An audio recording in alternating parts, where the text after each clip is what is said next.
Boa noite a todos. É com alegria que nós damos início a mais um estudo da nossa casa, Centro Espírita Luz e Verdade, hoje com um desafio, que é falar sobre Francisco de Assis e a renovação da humanidade. E desde já nós damos as boas-vindas a todos que aqui se encontram conosco, convidamos para, após o estudo, aqueles que tiverem interesse de participar do grupo de iniciação ao Espiritismo, que são alguns temas básicos, né, da doutrina espírita, para quem ainda não está acostumado, não conhece muito a doutrina e tem interesse, basta entrar na página do CELV e acessar o link que está lá, que vai ser direcionado para a sala, tá bom? Que seja uma noite de paz e bem a todos. Nós vamos ler uma página, O Cântico das Criaturas, escrito por Francisco de Assis. Vou pegar aqui. Altíssimo, onipotente, bom Senhor, teus são o louvor, a glória, a honra, e toda a bênção, só a ti, Altíssimo, são devidos, e homem algum é digno de te mencionar. Louvado sejas, meu Senhor, com todas as tuas criaturas, especialmente o irmão Sol, que clareia o dia e com sua luz nos alumia. E ele é belo e radiante, com grande esplendor de ti, Altíssimo, é a imagem. Louvado sejas, meu Senhor, pela irmã Lua e as estrelas, que no céu formaste claras e preciosas e belas. Louvado sejas, meu Senhor, pelo irmão Vento, pelo ar, ou nublado, ou sereno, e todo o tempo, pelo que as tuas criaturas dá sustento. Louvado sejas, meu Senhor, pela irmã Água, que é muito útil e humilde e preciosa e casta. Louvado sejas, meu Senhor, pelo irmão Fogo, pelo qual iluminas a noite. E ele é belo e jucundo e vigoroso e forte. Louvado sejas, meu Senhor, por nossa irmã, a Mãe Terra, que nos sustenta e governa e produz frutos diversos e coloridas flores e ervas. Louvado sejas, meu Senhor, pelos que perdoam por teu amor e suportam enfermidades e tribulações. Bem-aventurados os que sustentam a paz, que por ti, Altíssimo, são coroados. Louvado sejas, meu Senhor, por nossa irmã, a morte corporal, da qual homem algum pode escapar. Ai dos que morrerem em pecado mortal. Felizes os que ela achar conforme a tua santíssima vontade, porque a morte segunda não lhes fará mal.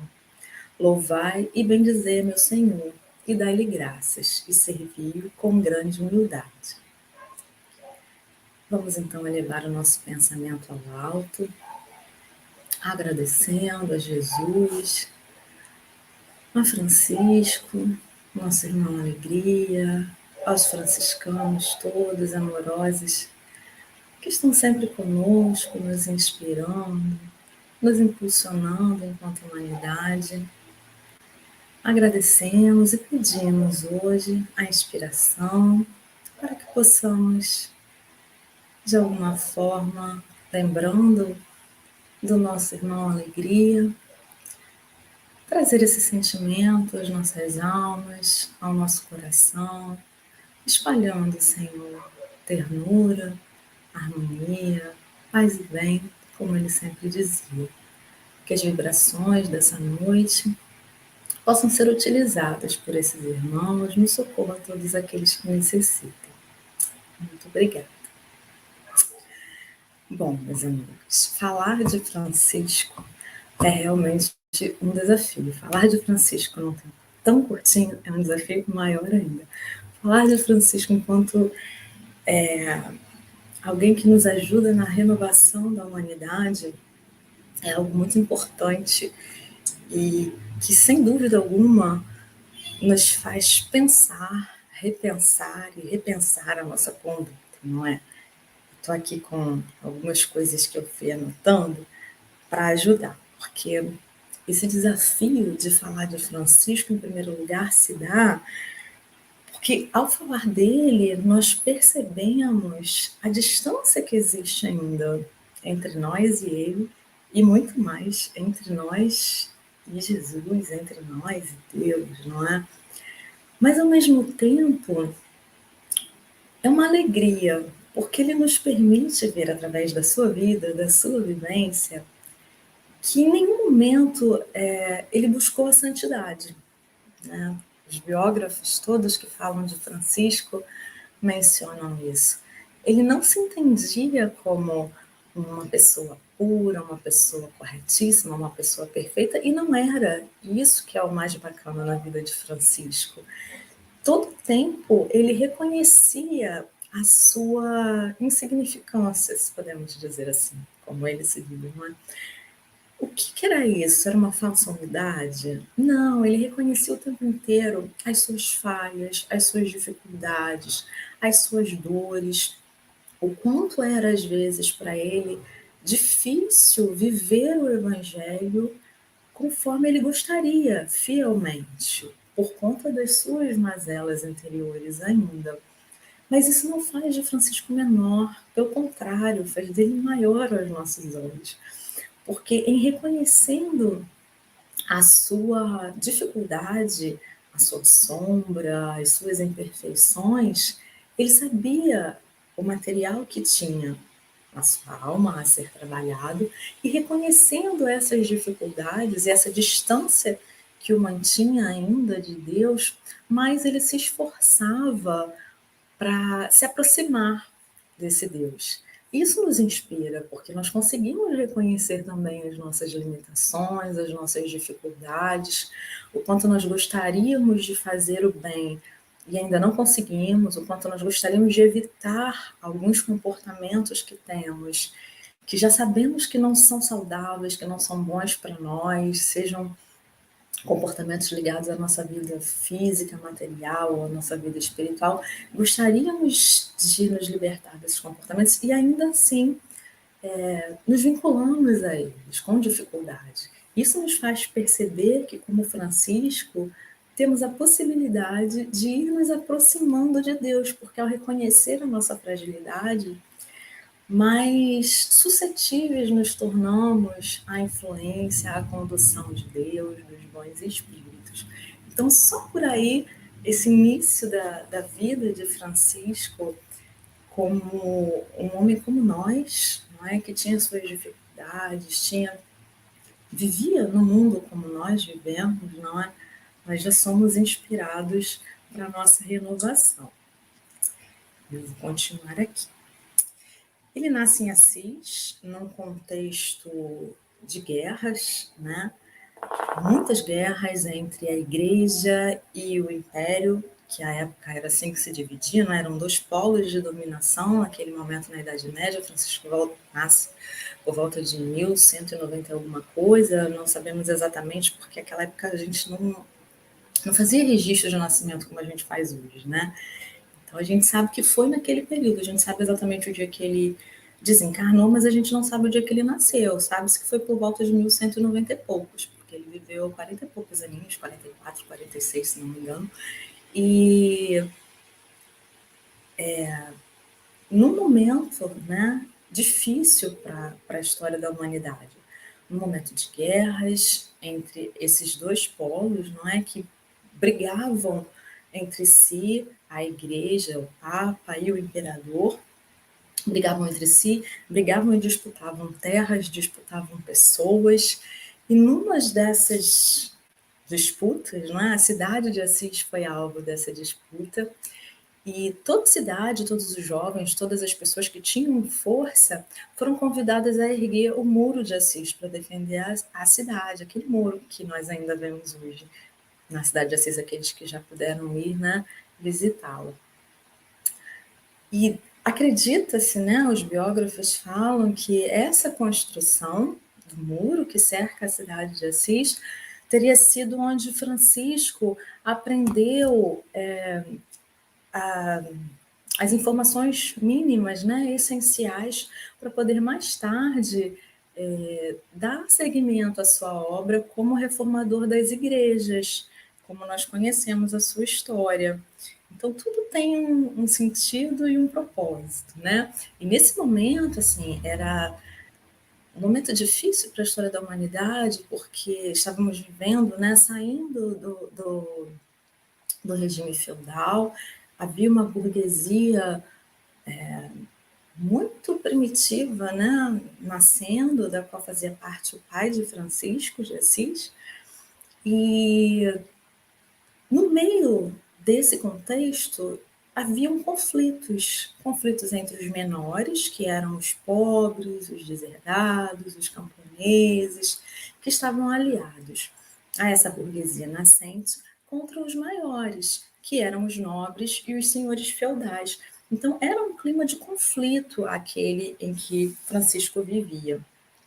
E ele nasce numa casa de um burguês, né, de um rico em ascensão, que era um comerciante de tecidos, muito rico na cidade, e que mima muito, né, aquele jovem, aquela criança primeiro, que era encantadora e cativante, um espírito, segundo os biógrafos, desde cedo muito generoso, apesar de gostar da vida do mundo, de gostar das atividades da juventude de sua época, dos cânticos, das festas, da bagunça mesmo, né?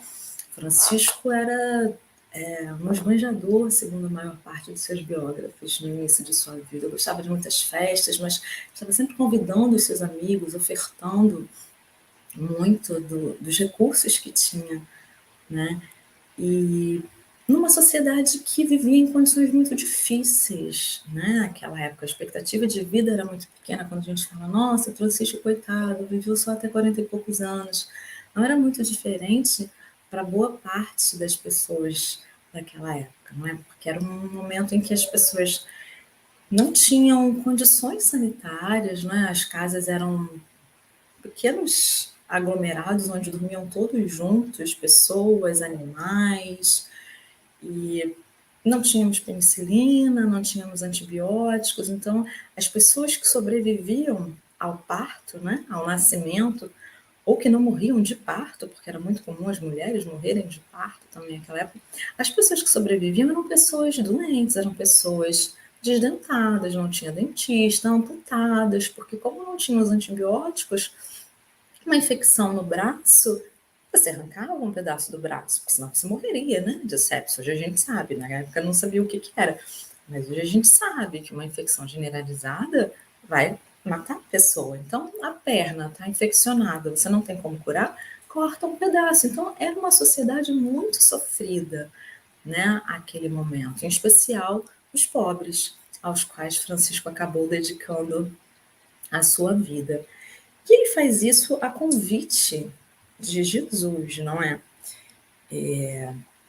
Existia, naquela época, uma concepção da qual da qual Francisco fazia parte, não é? Francisco era um homem medieval inserido na cultura, no contexto medieval. Então, Jesus era visto como Deus naquele momento. E ainda o é hoje, não é? Para os católicos, para os evangélicos. Jesus e Deus são a mesma pessoa, diferente de como nós espíritas vemos, não é? Jesus como um espírito muito perfeito, um filho muito amado de Deus como todos os outros, mas que já galgou a soma de perfeição passível à criatura, não é? Aos filhos de Deus. E um espírito extremamente amoroso que nos ajuda, nos orienta, nos guia desde sempre. E Francisco, então, é convidado por Jesus para reencarnar-se neste momento. E por que reencarnar-se, não é? Francisco já estivera com Jesus antes, muito provavelmente muitas vezes, não é? Em pensamento, em sintonia, claro, porque era um espírito preparado para a missão que vinha desempenhar, mas ele vivera com Jesus lá na Galileia, 13 séculos, 12 séculos antes, né? Da sua encarnação como Francisco de Assis. Era ele, um jovenzinho, quando conheceu Jesus, João, conhecido depois como João Evangelista, o filho mais novo de Zebedeu, pescador, que logo após Jesus convidar isso nós encontramos na Bíblia, não é? Logo após Jesus convidar Pedro e André, seu irmão, para serem pescadores de homens, ele convida também a dois jovens pescadores, João, o mais jovem, e Tiago, seu irmão, também jovenzinho, e eles seguem a Jesus. Imaginem, não é? O que seria, João era quase um menino ainda, era muito jovenzinho, né? Viver ao lado de Jesus, ouvindo os ensinamentos de Jesus, mergulhado naquele oceano de amor que era Jesus, de ternura, de bondade, de compreensão. Ele aprendeu com Jesus, João passa a posteridade como discípulo amado, não é? Não que Jesus não amasse a todos os outros, evidentemente, mas João era aquele jovenzinho que esteve todo o tempo junto com Jesus, que em nenhum momento se afastou dele, que sorveu dos seus ensinamentos, que candidamente, como uma criança, ouve os ensinamentos, como a gente ouve, né, do pai, da mãe, quando é muito jovenzinho, acredita em tudo como verdade, não é? Que os pais falam para uma criança no início da vida, né? É verdade absoluta.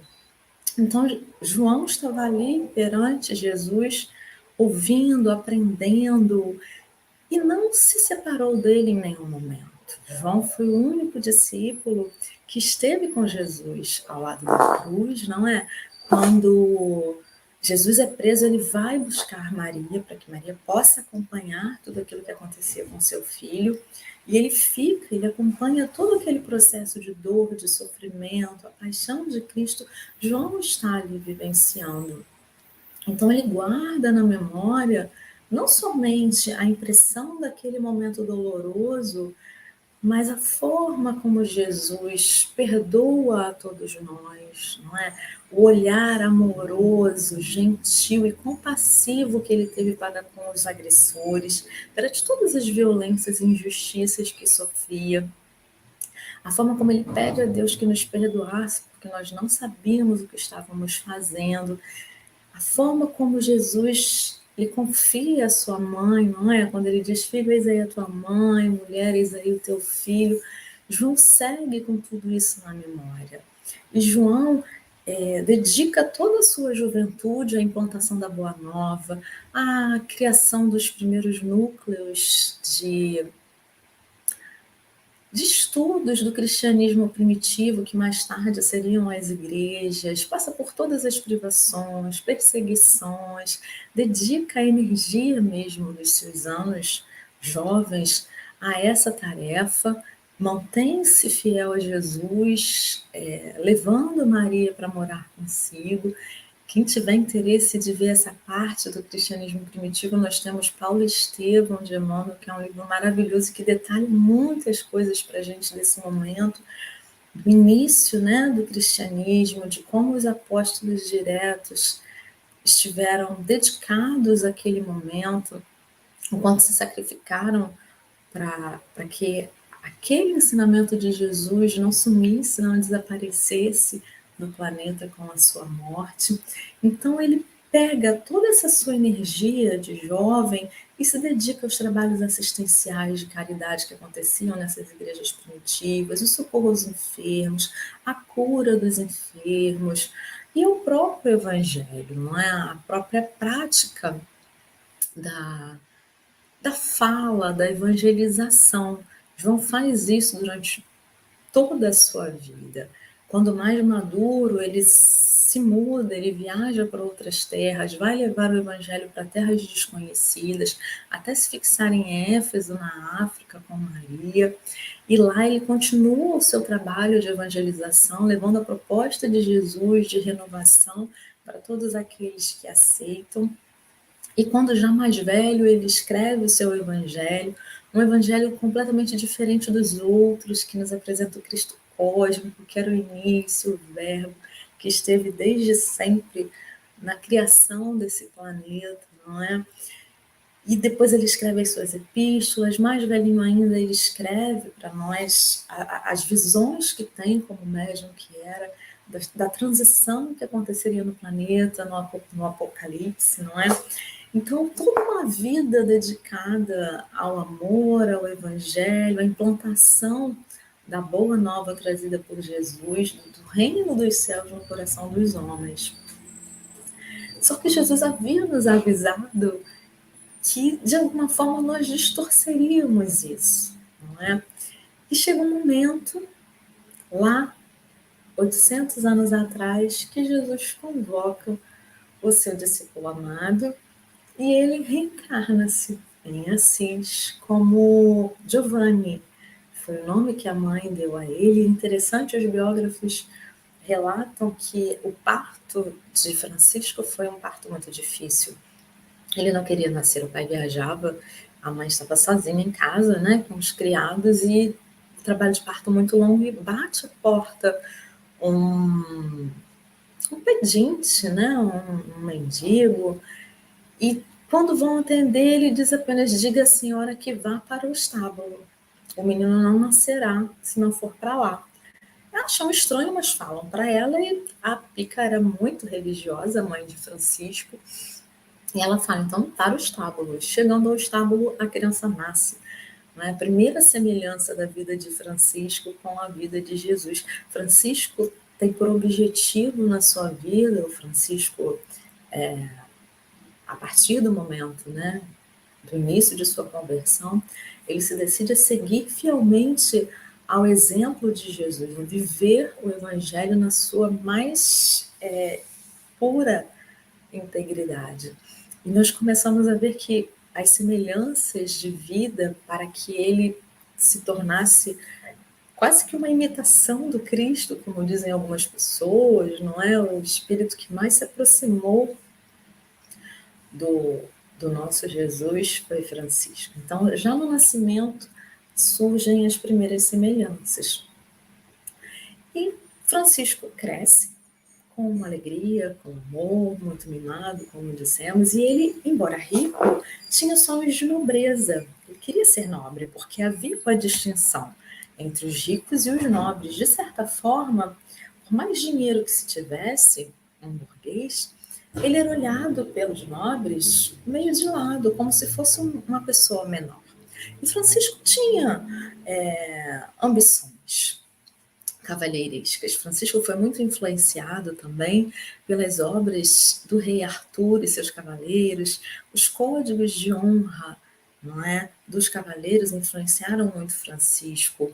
A honestidade, a correção, a proteção aos menores, aos mais fracos, a liberalidade, a cortesia, eram princípios que Francisco esposava desde muito cedo e que veio a praticar também na sua vida apostólica.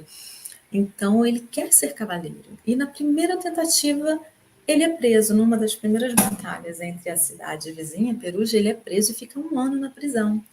E a prisão naquela época, hoje já não é interessante, né? Não é um lugar agradável de se ficar. Naquela época, a prisão era uma masmorra úmida, infestada de ratos, cuja alimentação consistia numa pequena ração de pão e água.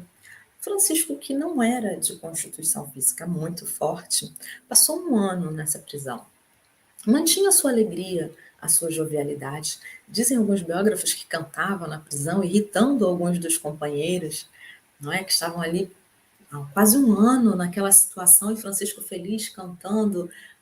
Algumas das pessoas ficavam irritadas com essa alegria que não ia embora nunca. Mas, ao mesmo tempo, ele cativava também as pessoas. Mas, após 1 ano, ele acabou adoecendo, contraiu a malária. E, por intervenção de amigos poderosos e dos recursos financeiros que tinha seu pai, ele consegue, através do pagamento de fiança, ser libertado.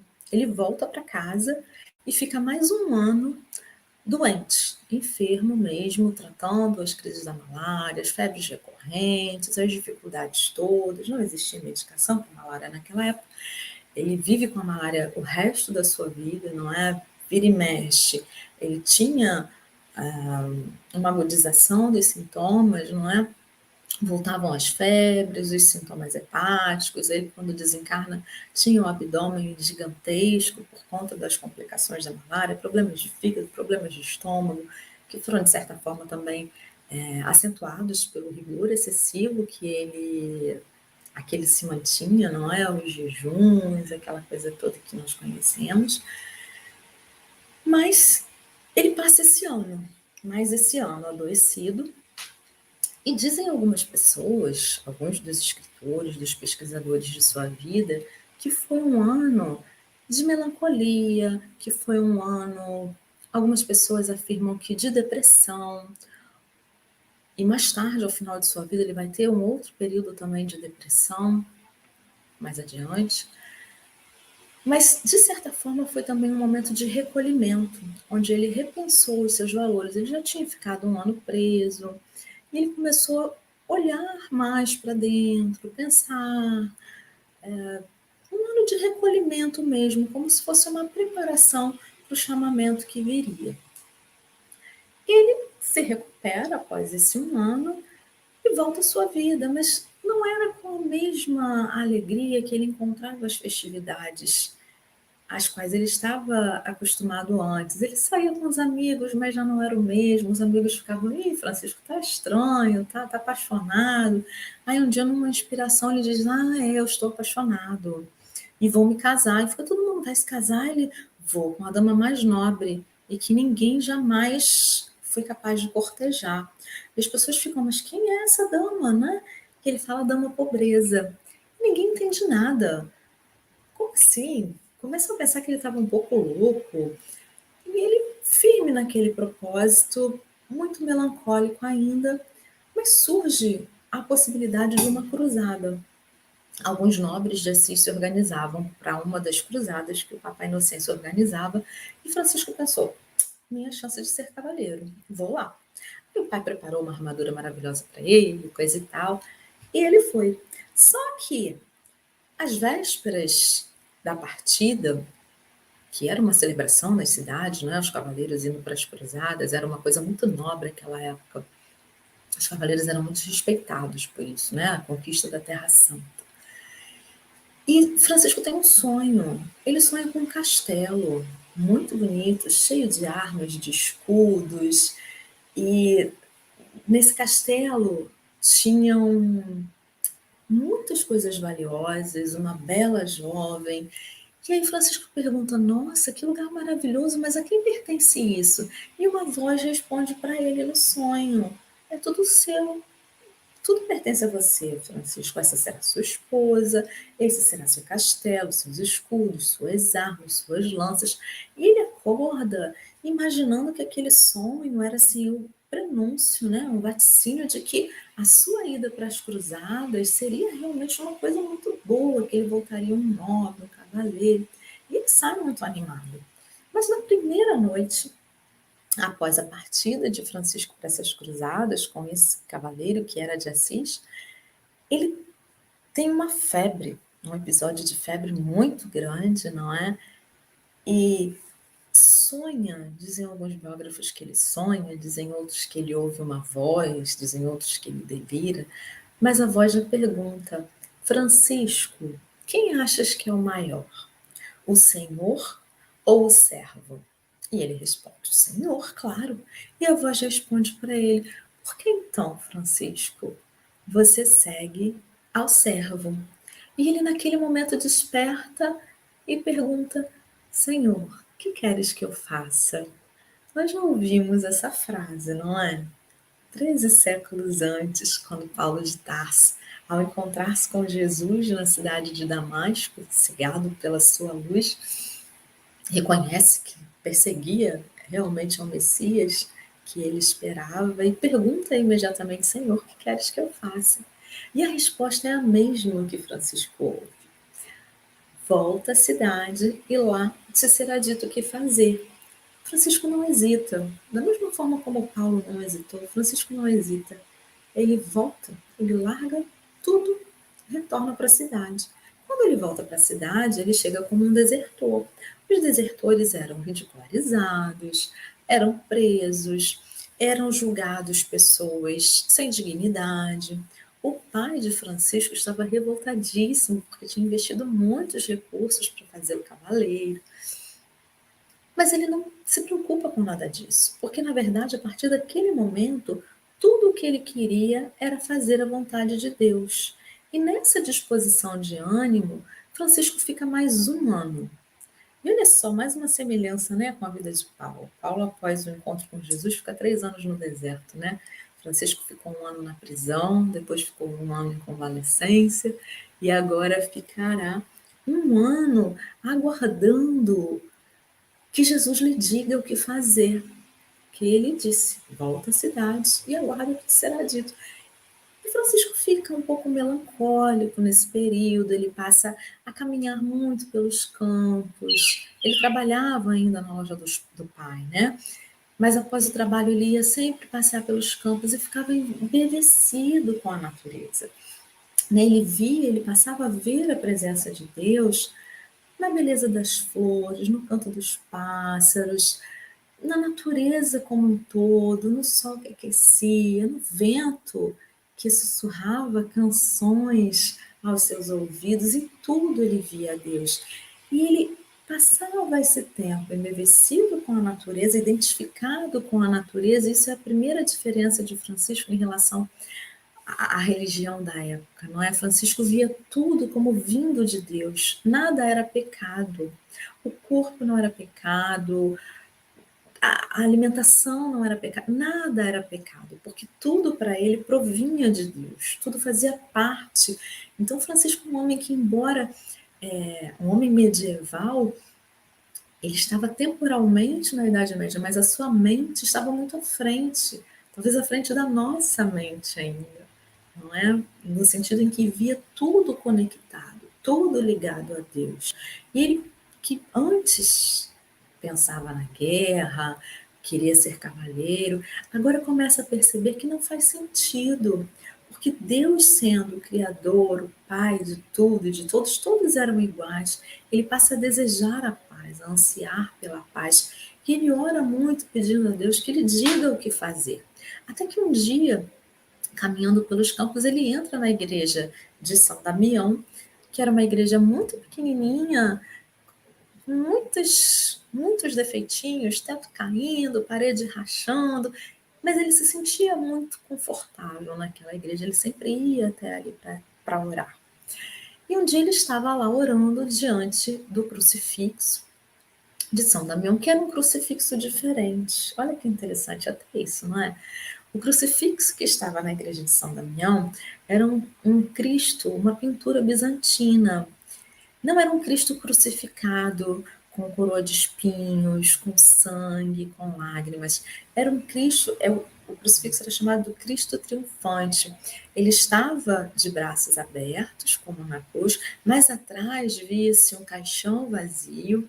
Era o Cristo triunfante que vencia a morte. Vou precisar beber só um golinho de água. E esse Cristo estava de olhos abertos, diferente da maioria dos crucifixos que nós ainda vemos hoje nas igrejas, né? Que é aquele Jesus sofrido, de olho fechado, com a coroa de espinhos. Esse Cristo tinha os olhos abertos, era como se de alguma forma ele olhasse para os seus fiéis, como que convidando ao reino de amor que nos espera. E um dia Francisco, meu gato acabou de entrar aqui. Francisco, olhando e orando aquele crucifixo, olhando fixamente para os olhos de Jesus, ouve no país da alma a voz de Jesus a lhe dizer: Francisco, reconstrói a minha casa. Não vês que está em ruínas? E Francisco olha aquela igrejinha toda precisando de reparos mesmo e fica muito feliz, porque ele fala: meu Deus, finalmente eu descobri qual é a minha missão. E olha que interessante, porque quando Francisco ouve o chamado do crucifixo de São Damião, ele pensa no quão grande é o amor de Deus. Isso faz toda a diferença na vida dele, porque ele, um pecador que tinha querido ir à guerra, que gastava dinheiro, que não era tão piedoso, tão caridoso como preconizava o Evangelho, é acolhido por Jesus. Jesus olha para ele e chama e pede que ele reconstrua a sua casa. Então ele se sente tão amado, tão acolhido por Jesus. E aí nós pensamos que é o mesmo Espírito que viveu antes com Jesus, quando era João Evangelista, e que via o quanto Jesus acolhia a todos, independente do seu passado, de terem feito coisas erradas ou não. Esse amor, esse acolhimento de Jesus é sentido e é guardado por João, e quando ele volta como Francisco, ele sente isso novamente. E ele passa todos os dias, a partir daí, nessa mesma disposição que tinha Jesus. O que acontece? Se o Jesus, em nenhum momento, condenou a ninguém. Jesus condenava o erro, o equívoco, mas jamais o equivocado, não é? Jesus nos dizia todo o tempo o quê? Que Deus não quer a morte do ímpio, do pecador, ele quer a sua regeneração. João aprendeu isso. E Francisco, lendo o Evangelho, passou a viver da mesma forma. Francisco jamais, em nenhum momento de sua vida, culpou, condenou a ninguém, mesmo aquilo que ele considerava uma conduta equivocada, principalmente em relação à igreja, a forma como a igreja estava muito vinculada ao ouro, ao poder, ele jamais criticou aos padres, aos bispos. Ele não concordava com a conduta, mas pedia aos seus irmãos frades que jamais criticassem a ninguém, apenas seguissem o bom exemplo. Era isso o que faria a diferença. E Francisco fez uma grande revolução. Não é? A gente ficaria semanas falando sobre a vida de Francisco, mas alguns pontos são muito importantes. Falar sobre a vida dele é impossível nesse momento, mas alguns pontos da sua trajetória, da revolução que ele fez em relação aos costumes da época, são importantes de serem marcados. E eu vou chegar neles com vocês. A primeira delas é que a vivência do Evangelho para Francisco era o fator essencial da sua vida. Tudo que ele queria, em nenhum momento ele pensou em construir uma ordem, em ter seguidores, em ter. Eu acredito que naquele momento, se alguém dissesse para ele, Francisco, no futuro sua ordem será a maior ordem, com o maior número de frades, né, de seguidores no mundo, ele riria. Não, como eu, um pecador, o servo mais infiel de Jesus, não é? Você, uma ordem inconcebível, né? Com o espírito da humildade de Francisco. Isso. O que ele queria, tudo o que ele queria era viver conforme o Evangelho.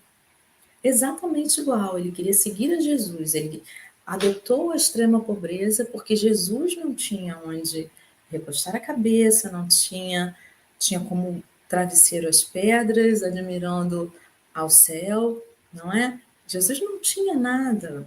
E Jesus queria viver assim, na total dependência de Jesus, não, Francisco queria viver assim, na total dependência de Deus. Quando ele se decide a viver para Jesus e passa a pedir esmolas e pedras para reconstruir as igrejas, a princípio ele é tido como um louco. As pessoas pensam, nossa, o filho do Pedro Bernardoni enlouqueceu, coitado. Só que as pessoas não tinham paciência com os loucos, como ainda não tem hoje. Aquela época era pior, apedrejavam, riam, zombavam. E, no entanto, ele nem ligava, ele esmolava. Tem uma passagem que ele esmolava, né, para construir a igreja e alimentar os pobres, e aí uma pessoa que ele batia na porta cospe na mão dele, e aí ele fala, não, realmente isso é o que eu mereço, agora, por gentileza, você poderia me dar alguma coisa para eu alimentar os meus irmãos famintos? E aquela pessoa se toca, né, de tamanha ternura por aquela humildade, por aquele gesto que era verdadeiro, que arrependido volta, pega tudo que tinha em casa que pudesse alimentar, pede perdão. Esse era o Francisco de Assis, né, que vivia o Evangelho na sua plenitude. E ele queria isso, viver como Jesus vivia e seguir o Evangelho como Jesus fazia. Então, o que que a gente pode destacar, assim, como alguns dos pontos principais da pregação de Francisco? A primeira delas é que não havia uma pregação, não é? Havia o exemplo. Tem uma frase dele que eu acho que é a que eu mais gosto na vida, que ele diz o seguinte: pregue o evangelho todo o tempo. Se necessário, use palavras. Então, isso nos mostra que a essência da vivência cristã para Francisco de Assis era a vivência do Evangelho. Ele não estava preocupado em estudar o Evangelho, não que ele não gostasse do Evangelho, ele lia o Evangelho, mas ele não estava preocupado com a interpretação e o ensino do Evangelho de Jesus, não no sentido da exegese, como fazia a igreja. Ele estava preocupado com a vivência. Houve um episódio em que uma senhora faminta, enferma, procura os irmãos franciscanos pedindo ajuda, e naquele dia eles não tinham nada, porque uma outra característica, eles trabalhavam para se manter, não é? Era uma ordem que não dependia da igreja, dos fiéis. Eles trabalhavam durante o dia para ganhar o seu alimento, e o que eles ganhavam, eles compartilhavam com aqueles mais necessitados. Então, nesse dia, eles não tinham nada para dar a essa senhora. E Francisco, muito penalizado, ele fala: irmão, vai ali, pega o nosso evangelho e dá para essa senhora, porque ela vai vender. Naquela época os livros eram muito caros, né? Eram copiados à mão. Então, um exemplar, eles tinham um só para todos os irmãos. Um exemplar do evangelho era caríssimo, valia muito. E aí ele fala: dá para ela. E aí o irmão fala: ué, para que ela se alimente do evangelho, pai Francisco? Ele: não, não, para que ela venda e compre o alimento e as medicações para o restabelecimento da sua saúde. E aí esse irmão, ele fala: mas pai Francisco, não seria um pecado contra Deus, não é? Nós vamos nos desfazer da Bíblia. E aí ele fala: não, eu acho que Deus vai ficar mais feliz se nós dermos o evangelho para ela e que ela venda e faça um bom proveito para sua recuperação, do que se nós o mantivermos aqui para o nosso estudo, mas não conseguirmos vivenciar os seus ensinamentos. Esse era Francisco, é algo assim muito além, né, do que nós estamos ainda. Então essa é a primeira diferença, era a vivência absoluta do Evangelho.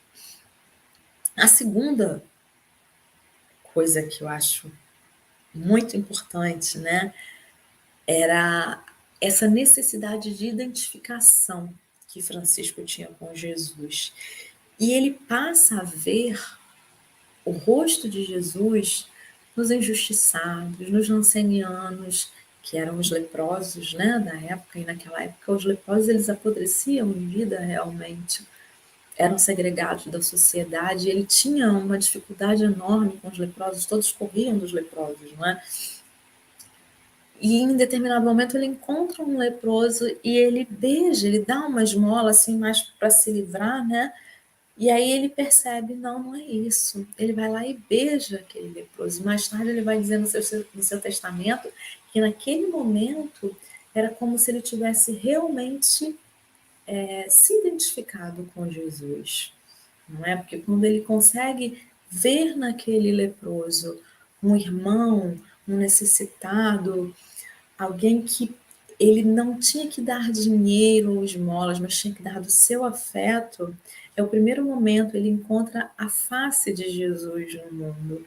Diz ele no seu testamento que naquele momento o que era antes amargo para ele se tornou doce. E assim ele segue, ele passa a viver quando deixa a casa do pai, né? Aquele episódio que todo mundo conhece, que ele entrega as roupas, coisa e tal. Ele vai viver com os jancenianos, cuidando, e durante toda a sua vida ele se dedica muito ao cuidado dos jancenianos.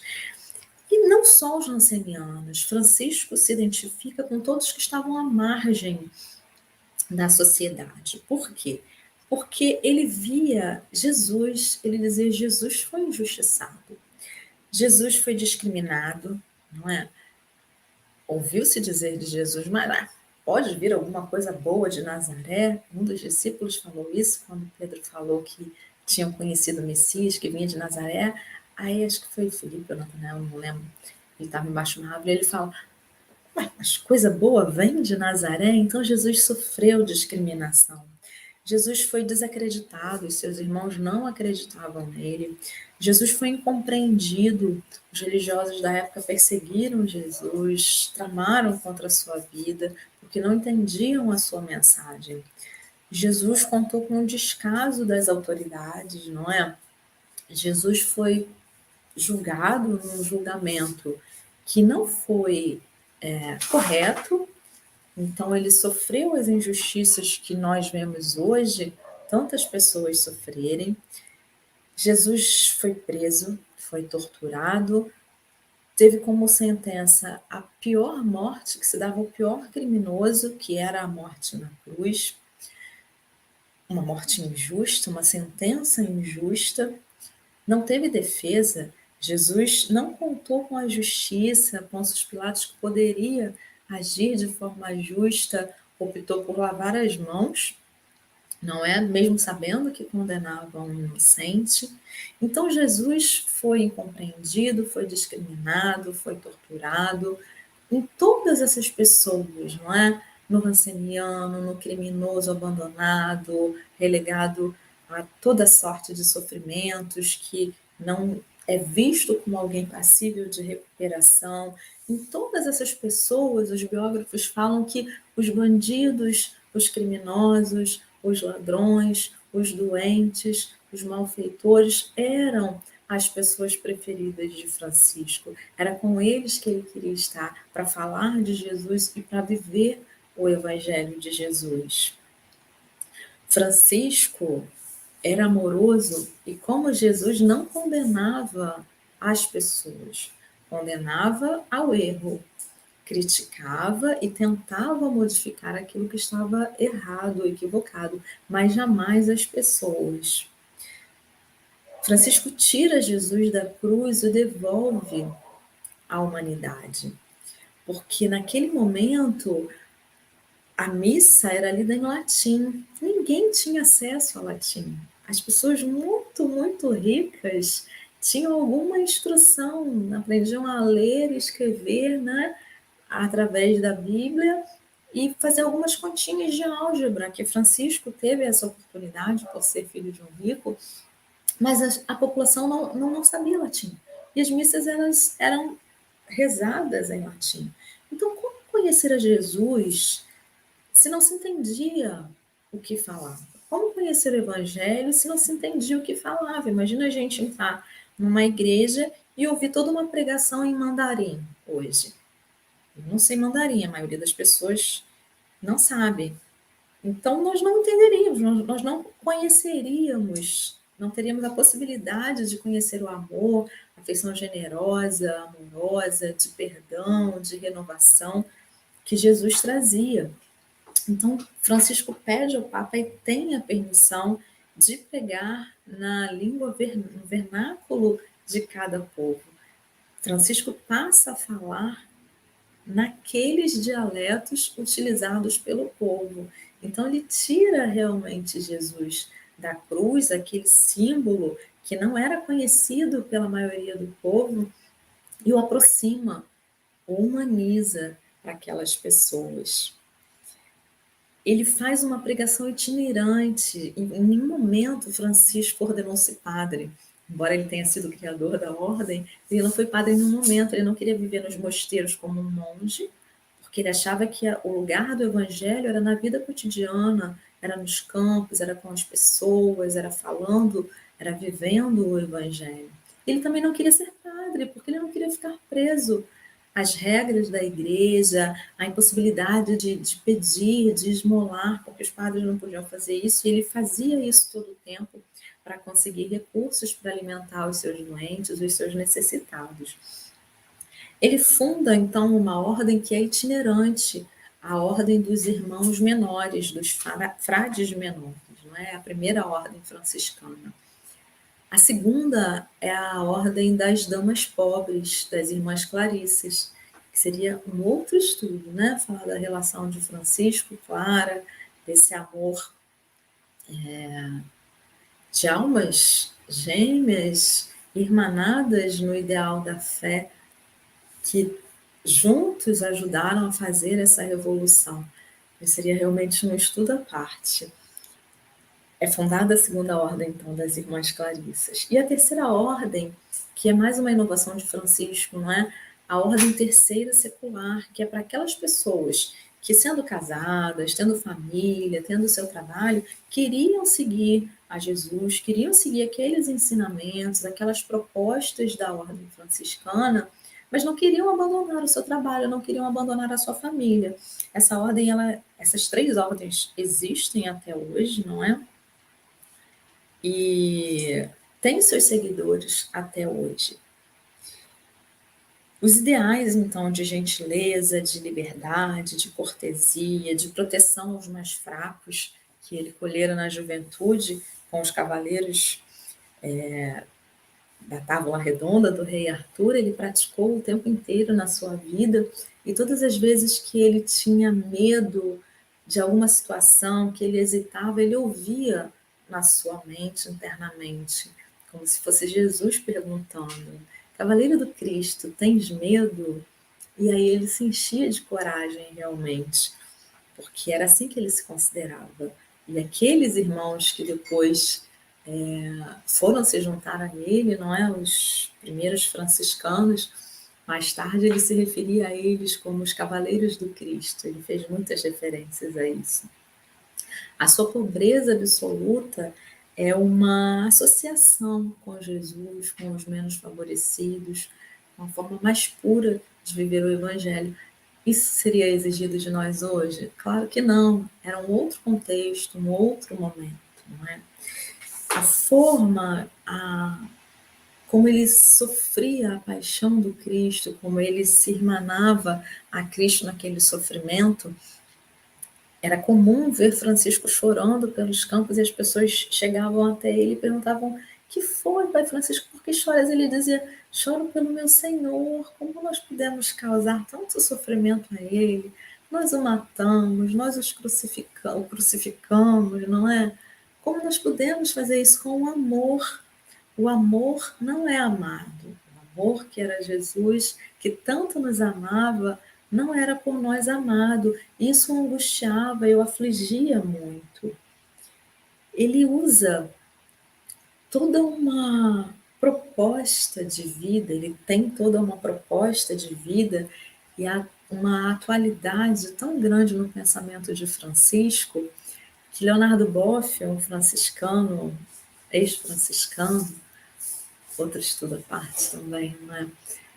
Nos diz que São Francisco, como ele se refere, né? Francisco, porque ele está ainda vinculado à ideologia católica, embora não seja mais frei, mas ele continua vinculado à fé católica.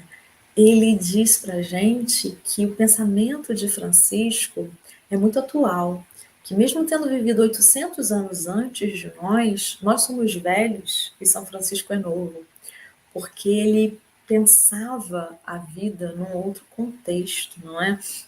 De uma outra forma de integração da natureza. No seu Cântico das Criaturas, que nós lemos no início, não é? Quando ele fala do irmão Sol, da irmã Lua, do irmão Vento, do irmão Fogo, mas da Mãe Terra, que nutre, que sustenta. A Terra, ela é capaz de produzir bens para sustentar a toda a humanidade. Mas nós, seres humanos, segregamos, repartimos, desmatamos, queimamos, inundamos, sujamos os rios, não é? Contaminamos as águas, impedimos que parte da humanidade tenha acesso aos bens que são produzidos pela terra, experimentando fome, privações, desigualdades, quantas crianças ainda morrendo de fome, não é, no planeta, quantas crianças sofrendo violência doméstica, quantas mulheres no século XXI sofrendo ainda feminicídio. Francisco era contra tudo isso, Francisco via tudo isso de uma outra forma, numa outra ótica. Quantos governos hoje ainda, não é, fomentando a guerra por interesses, por questões políticas. Então, o pensamento de Francisco, nas palavras de Leonardo Boff, é muito mais atual do que nós. Ele consegue entender a vida numa conexão com Deus em que tudo está interligado. O que nós façamos à Terra virá para nós. O que nós façamos num ponto da Terra ecoará no outro ponto, em outro pedaço da Terra. Nós invadimos a natureza, nós não respeitamos os animais, nós acabamos com espécies porque seus dentes são valiosos, porque seu óleo, sua pele é valiosa, não é? Nós entramos nos espaços da natureza sem respeitar os ciclos de vida que ali se encontram, que é a pandemia de coronavírus, senão uma resposta, não é, da própria natureza, da própria terra, a nos dizer que nós invadimos determinados espaços que eram pertinentes aos vírus, nós fomos invadindo, fomos destruindo, fomos gerando caos em tantos lugares, não é? Como se fosse, de certa forma, um grito da terra dizendo, olha, se vocês não pararem, né, não vai ter chance de sobrevivência para ninguém, nem para vocês, nem para as outras espécies. E isso estava implícito no pensamento de Francisco. Então é necessário hoje, mais do que antes, talvez, nós termos em mente os ensinamentos, a vivência de Francisco e essa visão de todo, de integração que ele tinha, para que nós possamos sobreviver enquanto humanidade, não é mesmo? E há um livro de Joana de Ângeles, que eu não me lembro agora o nome, que há um capítulo que ela fala, volta, Pai Francisco, volta para a tua porciúncula, hoje transformada na terra inteira, que precisa da tua orientação, que precisa da tua ajuda. E ele está voltando, não é? E aí não tem como não chorar falando de Francisco, porque ele está voltando. A espiritualidade já nos dá a ciência de que ele se prepara para uma nova encarnação. Como João Evangelista no Apocalipse, ele previu as transformações, as dificuldades que passaríamos, mas que seriam necessárias à nossa renovação. E esse espírito preparado, amadurecido, que conviveu com Jesus, que implantou as bases do cristianismo na Terra, nos primeiros séculos, no primeiro século do cristianismo, que volta, não é, 800 anos atrás, esteve aqui novamente para ajudar Jesus a resgatar os seus ensinamentos que estavam esquecidos. Ele voltará em breve e já está mobilizando, não é? Filomena de Miranda fala no livro Transição Planetária que Francisco de Assis é um dos espíritos que está coordenando um projeto de renovação da humanidade, que está organizando um grupo de mais de 10.000 espíritos ligados à arte que ele tanto se utilizou enquanto Francisco, ele cantava, ele dramatizava, ele encantava a todos. Ele se utilizava da arte para sensibilizar e evangelizar. Então, mais de 10.000 espíritos ligados à arte, espíritos mais elevados que nós, para nos sensibilizar e tentar aquilo que a ciência não conseguiu, nos trazer de volta à nossa humanidade.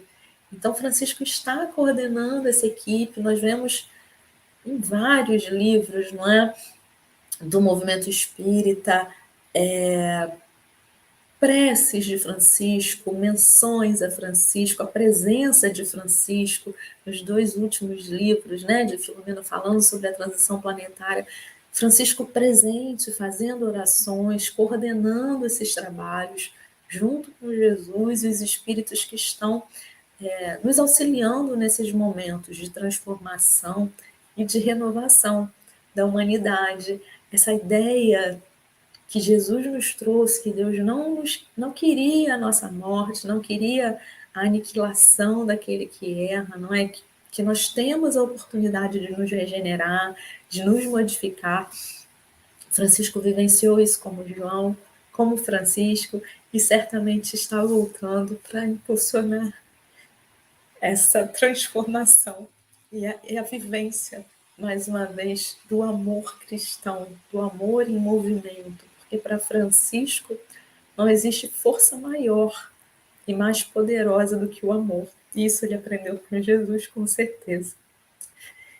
E é melhor a gente parar, porque eu não consigo parar de chorar.